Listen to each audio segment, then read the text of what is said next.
Here's what I want you to do.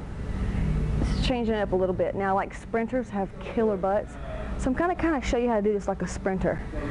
Weak leg first. Put it on weight, push with your toe. Make sure that the pad's not way up here.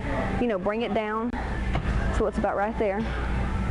Push that foot back with your toe. Here's where the hard part comes in. So you're pushed all the way back with your toe, right? I want you to bring your hips and square them off. It's like you're pushing them down. So my right foot's in. It's almost like my right hip's pushing towards my left foot. Feel that pull so much right here to the point where, oh my God, something's gonna pop. You'll get loose, trust me. So you're gonna pull, you'll feel your butt right there. That's what you wanna do. Then once you got that, then you can go there.